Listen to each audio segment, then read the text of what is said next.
The third supplementary question. Madam Speaker. Yes, Honorable.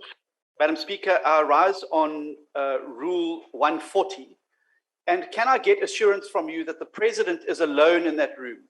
Because it certainly looks to me like he is being coached by somebody in that room, which I think would be a violation of the rules of Parliament. I think it's only fair if he's not going to come to Parliament that he faces the same interrogation that he would face if he was here in person. And if there are other people in that room that are assisting him with the answers, I would submit it's a violation of the rules. I can tell you with great certainty, I don't need any assistance to answer your question, nor any question indeed. And the suggestion that I am coached is actually quite demeaning, and it just shows and demonstrates the extent to which the leader of the opposition has lost it in trying to gain brownie points publicly. He casts aspersions. I don't need coaching. I know my work, and I do my work diligently on behalf of the people of our country. Mr. President, you say I've lost it, but given the fact that you can't pay your staff salaries and you can't submit candidates for an election, I would venture to say that you, sir, are the one that has lost it.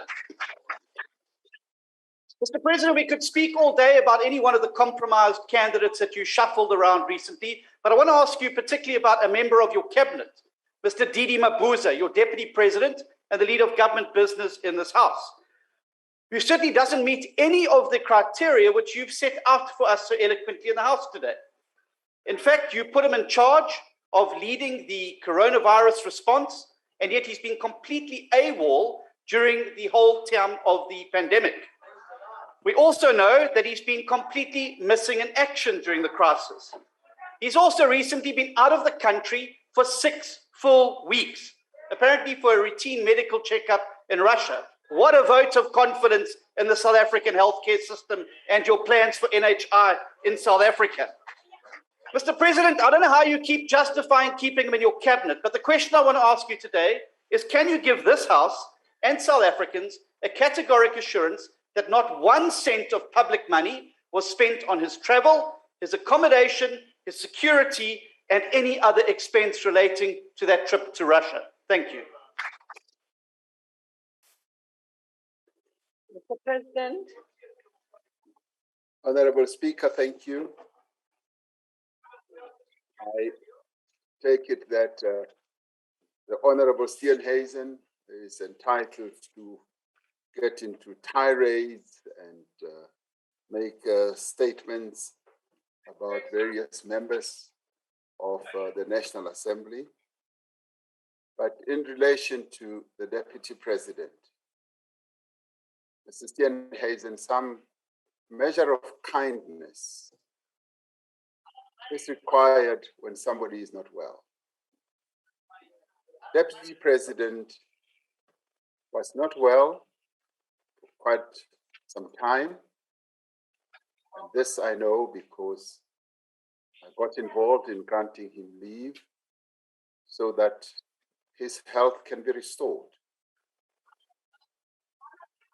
He had to take time off because he was not well. When somebody is not well, to be subjected to the types of attacks that Honorable Steenhuisen is subjecting the Deputy President to, I find that not only unkind, but I find that quite terrible, really, because we're talking about somebody who was not well. Where he gets his treatment, in the end, Honorable Steenhuisen, is a personal choice.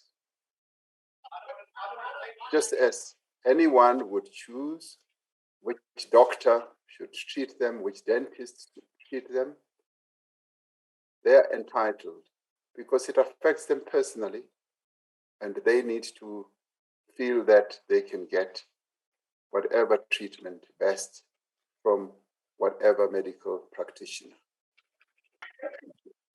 Mr. President, the only light for many municipalities is the fact that they have dodged the ANC because your party failed to submit candidates in 94 municipalities. How lucky they are. What a complete blessing for them. And this must say, Mr. President, I want to congratulate you on this because this is the best back to basics plan for local government that you could ever have come up with. I've just spent the last week in the Northwest province visiting towns, and I've seen for myself the terrible effects of cadre deployment on municipalities. Local government in the Northwest has collapsed completely. The Northwest is ground zero for cadre deployment. Clover's employees are the latest victims of cadre deployment as the businesses had to leave the town because they couldn't operate without basic services anymore.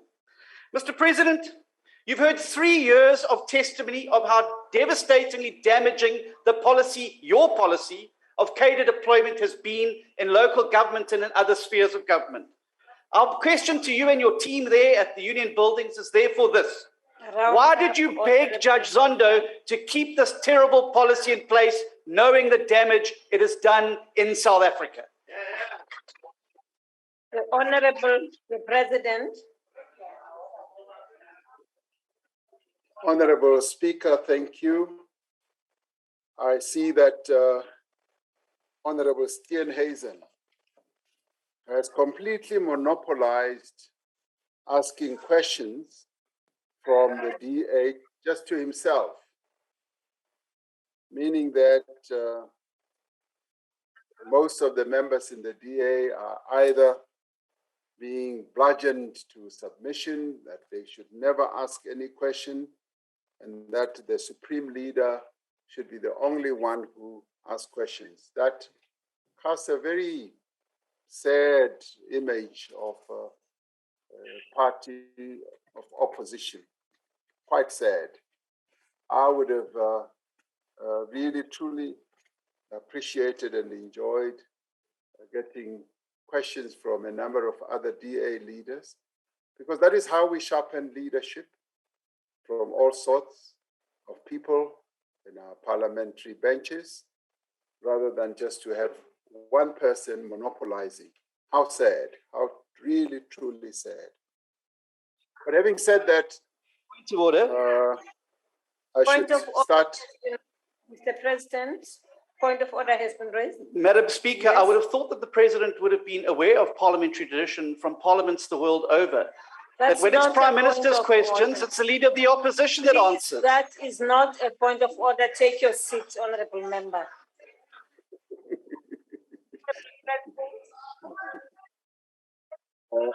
Madam Speaker, the problem is that we are not any other country. We are South Africa, and we have our own unique way of doing things, and we don't tend to mimic what is done elsewhere. It is this problem of mimicking, of wanting to mimic what is done elsewhere, including the shriek voice through which Honorable Steenhuisen raises his questions.